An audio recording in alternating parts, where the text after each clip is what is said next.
Society करीबन 165 branches है बोल के वो बोलते हैं। ना ही कर्नाटक में है बल्कि दूसरे स्टेट में भी इनके ब्रांचेस है।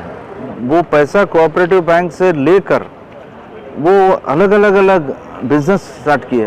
फॉर एग्जांपल गुलबर्गा में एक बड़ा कपड़े का दुकान था इनका, कपड़े का रेडीमेड गारमेंट्स का एक शॉप कंदूर माल में इनका एक एस्टेब्लिशमेंट था। वो जो कपड़े का जो शॉप था उसी के अंदर बैठ के ये सभी बिजनेस करते थे। और ये करते करते वो लोग करीबन हमारे राज्य में ही 23,000 लोगों को मतलब इन्होंने धोखा दिया है। आज है ना, वहाँ पे अगर फंड्स लेने जाते तो कोई फंड नहीं है। राघवेंद्र कोऑपरेटिव बैंक बोल के बेंगलुरु में एक एस्टेब्लिशमेंट पे जहाँ पे करीबन 2000 करोड़ रुपए का घपला है। बेंगलुरु बेस्ड एक कणवा सहारदा क्रेडिट कोऑपरेटिव सोसाइटी, ये एक सोसाइटी करीबन 165 ब्रांचेस है बोल के वो बोलते हैं। और ये अंडर 165 ब्रांचेस ये ना ही कर्नाटक में है बल्कि दूसरे स्टेट में भी इनके ब्रांचेस हैं। और जहाँ तक हो सके वो पैसा कोऑपरेटिव बैंक से लेकर वो अलग बिजनेस स्टार्ट किए। फॉर एग्जांपल गुलबर्गा में एक बड़ा कपड़े का दुकान था इनका, कपड़े का रेडीमेड गारमेंट्स का एक शॉप कंदूर माल में इनका एक एस्टेब्लिशमेंट था। और एक्चुअली यहाँ पे कोई बैंक बोल के कोई जगह से रजिस्टर किया हुआ बैंक का कोई जगह नहीं है। लेकिन वो जो कपड़े का जो शॉप था उसी के अंदर बैठ के ये सभी बिजनेस करते थे। और ये करते करते वो लोग करीबन हमारे राज्य में ही 23,000 लोगों को मतलब इन्होंने धोखा दिया है।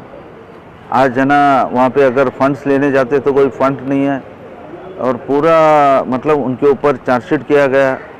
अभी तकलीफ़ यह आया कि कंप्लेन वगैरह करने के बाद थोड़ा बहुत गवर्नमेंट हो ना ज़्यादा ही प्रेशर करने के बाद इंक्वायरी किए अपने एक रजिस्ट्रार ऑफ सोसाइटी के थ्रू से वो ये पूरा इसके बारे में इंक्वायरी हुआ। उन्होंने 40 एलिगेशंस उनके ऊपर किया। इंक्वायरी रिपोर्ट में 40 ये गलतियां हैं, ये फ्रॉड है बोल के उन्होंने एलिगेशन किया। और इन द मीनवाइल बहुत से लोग हैं इसमें जो फंस गए हैं। वो लोग सुप्रीम हाई कोर्ट को भी चले गए और हाई कोर्ट वाले इसके बारे में सीधा बोल रहे हैं, अरे भाई ये 40 एलिगेशंस जो है उसके बारे में सीधा इंक्वायरी करके आप उनको ये क्यों नहीं करते, प्रोसिक्यूट क्यों नहीं करते। लेकिन आज दुख की बात यह है कि जो एक्यूज नंबर 1 नंजुडैया बोल के है वो बहुत आराम से फिर रहा है। उनका कोई छोटी गाड़ी जिसका 4-5 बार मतलब ये ऐसा लगता है 4-5 बार कोई गाड़ी बेचते हैं तो वो गाड़ी खराब ही होगा, वैसे गाड़ी को ये कन्फिस्केट करते हैं। और वो खुद है ना, वो जो ओनर है वो आराम से इंपोर्टेड ऑडी गाड़ी में घूमता है वो। तो इसका मतलब ये है कि the government at certain level is hand in glove with them, उनके साथ मिले हुए हैं, उनको प्रोटेक्शन दे रहे हैं। और ऐसा अगर करते हैं तो बेचारे जो 23,000 लोग, और मुझे अभी मालूम पड़ा कि हमारे रीजन में भी कम से कम 1000 लोग हैं इसमें जो मतलब वहाँ पे पैसा डाल के फंस गए हैं। और मैं रिक्वेस्ट करता हूँ कि दूसरे स्टेट में भी इसके ब्रांचेस होने की वजह से दूसरे जगह इसका बिजनेस एस्टेब्लिशमेंट किया, ये सभी थरो इंक्वायरी अगर होना है तो ये सीबीआई को देना चाहिए।